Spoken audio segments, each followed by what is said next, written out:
بالنسبة لي أنا من مصر، بالنسبة لي أنا من أنجح المدربين في الدول العربية هو بالماضي. بالماضي رفع من الكرة العربية، مش أقول لك الأفريقية، بالماضي هو المدرب الوحيد العربي الذي حصل على كأس العالم. المدرب الوحيد بالنسبة أنا بالنسبة للجزائر، بالنسبة لي من أفضل المدربين رجال منتخب الجزائر.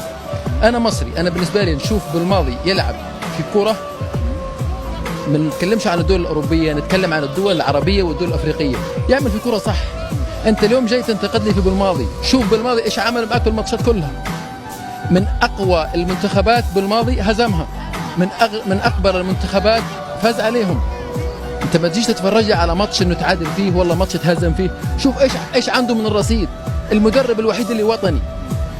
ثاني حاجة تتكلمنا على يوسف البليلي. أنت يوسف البليلي كان له أكبر دور في كأس العالم، كان له أكبر دور في البطولة العربية، كان له أكبر دور في البطولة الأفريقية.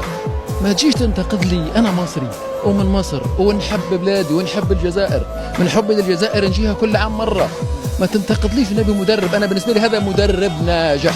ليش إحنا لما نجيبوا مدرب أجنبي أو مدرب أوروبي يخسر ماتش، يتعادل ماتش، يتهزم ماتشين، نقعد نرشح فيه ونرفع فيه الفوق؟ ليش ما ترفع ابن بلادك؟ ليش ما ترفعه؟ مدرب ناجح خليك وراه ينجح، لما ينجح ويكون يصير مدرب برا يكون فخر ليك، فخر لدولتك.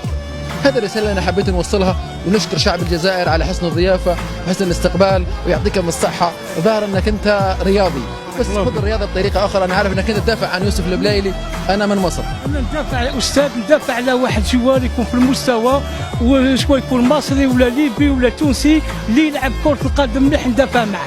أنا معك، أنا لا نختلف معك في الرأي، أنا معك أننا نحب الكرة الجميلة. أنا نفتخر لما تكون في دولة جزائرية تمثل الدول العربية أو الدول الإسلامية. أنا بالعكس هذا ناجح يسعدني. أنا بارك الله فيك أستاذ ويعطيك الصحة، ومرحبا بك في بلادك الجزائر. طول في عمركم إن شاء الله، يعطيكم الصحة. الجزائر ويعطيك الصحة.